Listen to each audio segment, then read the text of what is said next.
जय हिंद दोस्तों। आज फिर से एक नए सेशन में आप लोगों को स्वागत है।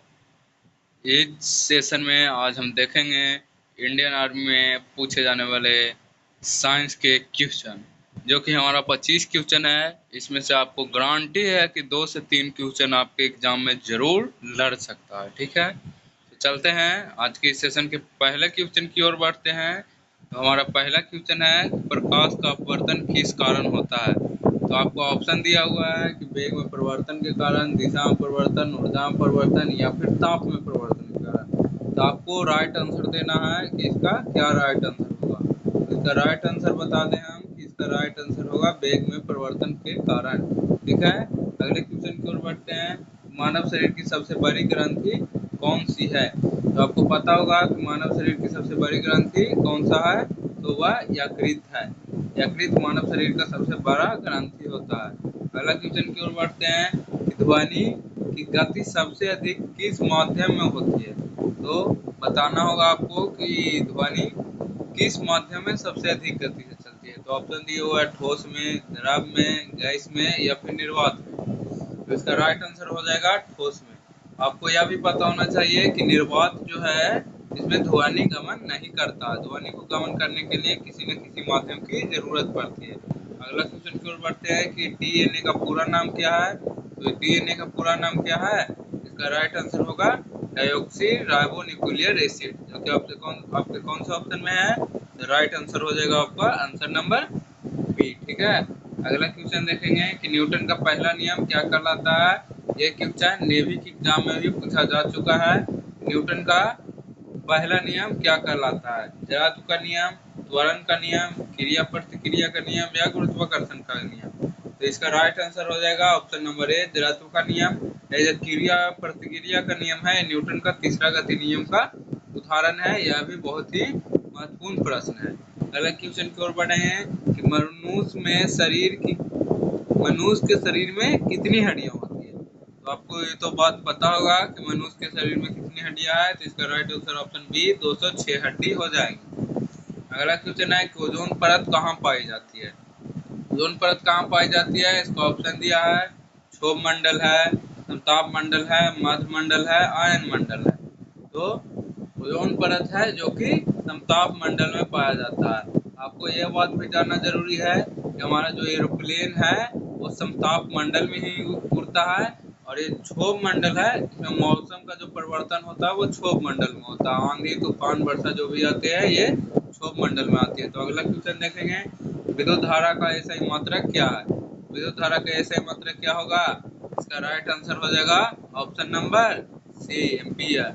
वोल्ट विभवांतर का मात्रक है, ओम प्रतिरोध का मात्रक है, वाट शक्ति का मात्रक है। ये भी आपको ध्यान रखना है। अगला क्वेश्चन की ओर बढ़ेंगे कि रक्त का लाल रंग किसके कारण होता है। तो रक्त का लाल रंग किसके कारण होता है, ऑप्शन दिया है प्लाज्मा के कारण, हीमोग्लोबिन के कारण, प्लेटलेट के कारण या आरबीसी। तो इसका राइट आंसर आपको हो जाएगा हीमोग्लोबिन। और ये देखिए ऑप्शन में दिया है, आपको ऑप्शन से भी आपको आंसर छांटना है। आरबीसी, तो आरबीसी नहीं होगा क्योंकि ये खुद रक्त है। प्लाज्मा, तो ये भी नहीं होगा। प्लेटलेट, ये भी रक्त का ही भाग है। तो इसका right answer haemoglobin option number B हो जाएगा। अगला क्वेश्चन देखेंगे कि बल का एसआई मात्रक क्या होगा। आपके एग्जाम में एसआई मात्रक से जरूर एक क्वेश्चन आएगा, एकदम फिक्स मान लीजिए कि एक क्वेश्चन एसआई मात्रक से जरूर रहेगा। इसका ऑप्शन है जूल, न्यूटन, वाट या पास्कल। बल का एसआई मात्रक क्या होगा, न्यूटन होगा। जूल किसका होगा, कार्ड्स का, वाट शक्ति का, पास्कल दाब का। ये भी आपको याद रखना है, आपके एग्जाम के लिए एसआई मात्रक बहुत ही महत्वपूर्ण है। अगला क्वेश्चन देखेंगे कि सूर्य से पृथ्वी तक प्रकाश पहुंचने में कितना समय लगता है। तो आपको पता होगा सूर्य के प्रकाश पृथ्वी तक पहुंचने में 8 मिनट 20 सेकंड का समय लगता है, या फिर ये ऑप्शन में नहीं रहे तो 8 मिनट 16 सेकंड भी रह सकता है। अगला क्वेश्चन की ओर बढ़ेंगे, सबसे हल्की धातु कौन सी है। सबसे हल्की धातु कौन सा हो जाएगा, ऑप्शन दिया है सोडियम, लिथियम, पोटेशियम, कैल्शियम। इसका right answer option number B lithium हो जाएगा। सोडियम को कौन सा धातु कहा जाता है, इसे चाकू से काटा जा सकता है। सबसे मुलायम धातु सोडियम को कहते हैं। इसको किस चीज में रखते हैं, ये आप लोग कमेंट करके आंसर दीजिएगा। ठीक है, अगला क्वेश्चन देखेंगे, जल का रासायनिक सूत्र क्या है। रासायनिक सूत्र से भी आपके एग्जाम में क्वेश्चन पूछे जाते हैं, तो आपको पता होना चाहिए कि जल का रासायनिक सूत्र CO2 होता है, H2O होता है। CO2 है जो कि कार्बन डाइऑक्साइड का होता है, O2 ऑक्सीजन का होता है, H2SO4 सल्फ्यूरिक अम्ल का होता है। अगला क्वेश्चन देखेंगे, प्रकाश संश्लेषण में कौन सी गैस उपयोग किया जाता है। प्रकाश संश्लेषण में किसका उपयोग किया जाता है। ऑप्शन है oxygen, carbon dioxide, nitrogen, hydrogen. तो इसका राइट आंसर हो जाएगा कार्बन डाइऑक्साइड। ऑक्सीजन का उपयोग कौन करता है, तो मनुष्य करता है, हम लोग करते हैं, श्वसन के रूप में करते हैं, ठीक है। अगला क्वेश्चन देखेंगे, मानव हृदय में कितने कक्ष होते हैं या फिर कोष्ठक भी रह सकता है। तो ऑप्शन दिया है 2, 3, 4 या 5। तो इसका राइट आंसर आप लोग को बताना है कि इसका राइट आंसर क्या हो जाएगा। इसका राइट आंसर होगा ऑप्शन नंबर सी, 4। अगला क्वेश्चन की ओर बढ़ेंगे, धातु में विद्युत का संचार किसके कारण होता है। धातु में विद्युत का संचार किसके कारण होता है। ऑप्शन दिया आपका प्रोटॉन के कारण, न्यूट्रॉन के कारण, इलेक्ट्रॉन के कारण या आयन। तो आपको इसका राइट आंसर पता होना चाहिए कि धातु में विद्युत का संचारण इलेक्ट्रॉन के कारण होता है। ये है प्रोटॉन। तो आपको ये भी पता होना चाहिए कि प्रोटॉन पर धन आवेश होता है, न्यूट्रॉन पर कोई आवेश नहीं होता है, इलेक्ट्रॉन पर ऋण आवेश होता है, ठीक है। तो इलेक्ट्रॉन का खोज किसने किया था। तो आपको एक ट्रिक चीज को याद रखना है, J-Chang-Goppo, इलेक्ट्रॉन, प्रोटॉन और न्यूट्रॉन को, इसको याद रखना, आपको याद कर लेना है कि इसका क्या होगा। अगला क्वेश्चन देखेंगे, सबसे कठोर प्राकृतिक पदार्थ कौन सा है। ऑप्शन दिया है सोना, हीरा, लोहा, चांदी। तो इसका राइट आंसर हो जाएगा आपका ऑप्शन नंबर बी, हीरा। आपसे पूछेगा कि हीरा किसका प्रूफ है, तो कार्बन का प्रूफ है। अगला क्वेश्चन की ओर बढ़ेंगे, पौधे में भोजन कहाँ बनते हैं। पौधे में भोजन कहाँ बनते हैं, जड़ में, तना में, पत्तियों में या फूल में। तो जड़ में तो ये नहीं हो सकता है, पत्तियों में नहीं, फूल में नहीं। तो इसका राइट आंसर क्या हो जाएगा, ऑप्शन नंबर बी, तना में हो जाएगा, ठीक है। अगला क्वेश्चन देखेंगे, वायु में सबसे अधिक कौन सी गैस होती है। वायु में सबसे अधिक कौन सी गैस है। Oxygen, carbon dioxide, nitrogen, hydrogen. तो आपको पता होना चाहिए वायु में सबसे अधिक नाइट्रोजन होता है जो कि 78% होता है। उसके बाद ऑक्सीजन 21% होता है, कार्बन डाइऑक्साइड 0.303% होता है, ठीक है। अगला क्वेश्चन देखेंगे, पृथ्वी का उपग्रह कौन सा है। पृथ्वी का उपग्रह कौन सा है, मंगल, सूर्य, चंद्रमा या शुक्र।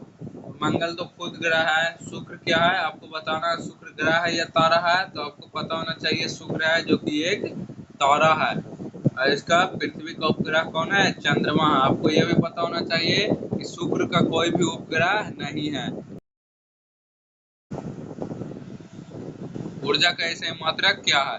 बोले ना आपको ये सही मात्रक हर शिफ्ट में पूछा जाता है, इसको आप लोग को हर कीमत पर इसको याद कर लेना, ठीक है।